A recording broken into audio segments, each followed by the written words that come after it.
Short note on electrophoresis. Electrophoresis হলো একটি অত্যাধুনিক কৌশল যেখানে বৈদ্যুতিক ক্ষেত্রের প্রভাবে চার্জিত কণাগুলোকে তাদের আকার, চার্জ এবং আকৃতির ভিত্তিতে পৃথক করা যায়, এবং এই প্রক্রিয়াটি মূলত কলয়েডাল রসায়ন, জীবরসায়ন এবং আণবিক জীববিজ্ঞানে বহুলভাবে ব্যবহৃত হয়, যেখানে এটি প্রোটিন, ডিএনএ এবং অন্যান্য জৈব অণুগুলোকে বিশ্লেষণ করতে সহায়ক। Electrophoresis is a sophisticated technique where charged particles are separated based on their size, charge, and shape under the influence of an electric field. And this process is primarily used in colloidal chemistry, biochemistry, and molecular biology, where it helps to analyze the protein, DNA, and other organic molecules. এই পদ্ধতিতে একটি বৈজ্ঞানিক ক্ষেত্র প্রয়োগ করা হয়, যার ফলে চার্জিত কণাগুলোর তাদের চার্জের ভিত্তিতে অ্যানোড বা ক্যাথোডের দিকে স্থানান্তরিত হয়, এবং কণাগুলোর স্থানান্তর গতি তাদের চার্জের পরিমাণ এবং আকারের উপরে নির্ভরশীল, যেখানে ছোট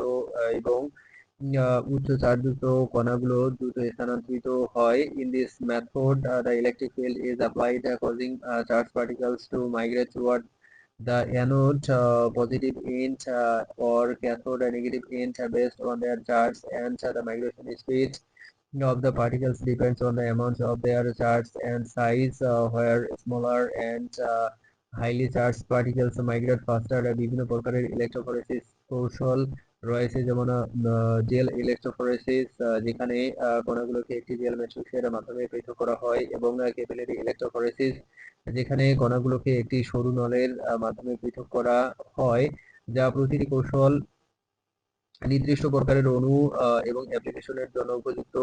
There are various types of electrophoresis techniques, such as gel electrophoresis, where particles are separated through a gel matrix, and capillary electrophoresis, where particles are separated through a narrow capillary tubes. These techniques are being suitable for specific types of molecules and applications.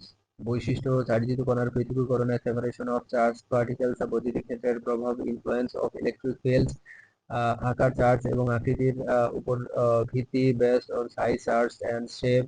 Jail electrophoresis, capillary electrophoresis, protein এবং DNA বিশ্লেষণ, protein and DNA analysis, colloidal রসায়ন, colloidal chemistry, জীবরসায়ন, biochemistry, আণবিক জীববিজ্ঞান, molecular biology. দ্রুত এবং নির্ভুল ফলাফল, fast and accurate results. Electrophoresis একটি শক্তিশালী বিশ্লেষণাত্মক সরঞ্জাম, যা রোগ নির্ণয়, জিনোম সিকোয়েন্সিং, প্রোটোমিক্স এবং অন্যান্য অনেক বৈজ্ঞানিক গবেষণায় ব্যবহৃত হয়, এবং এটি আধুনিক বিজ্ঞান এবং প্রযুক্তির একটি অপরিহার্য অংশ। Electrophoresis is a powerful analytical tool used in disease diagnosis, genome sequencing, proteomics, and many other scientific studies, and it is an essential part of modern science and technology.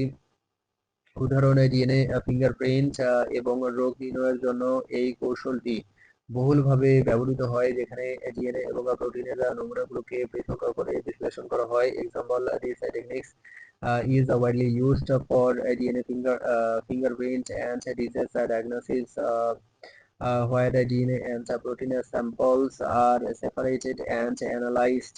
উদাহরণ: প্রোটিন বিশুদ্ধকরণ এবং বিশ্লেষণের জন্য জেল ইলেকট্রোফরেসিস ব্যবহার করা হয়, যা ঔষধ শিল্পে নতুন ঔষধ আবিষ্কারে সহায়ক। Gel electrophoresis is used for protein purification and analysis, which help in a discovery of new drugs in the pharmaceutical industry.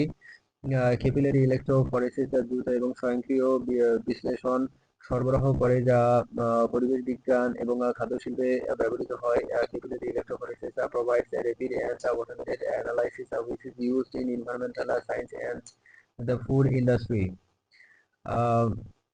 RTPCR পদ্ধতিতে ডিএনএ এবং আরএনএ নমুনাগুলোকে বিশ্লেষণ করতে ইলেকট্রোফরেসিস ব্যবহার করা হয়, যা কোভিড-19 এর মতো রোগের দ্রুত শনাক্তকরণে সহায়ক। Electrophoresis is used to analyze DNA and RNA samples in the RT-PCR method, which helps in the rapid detection of diseases like COVID-19.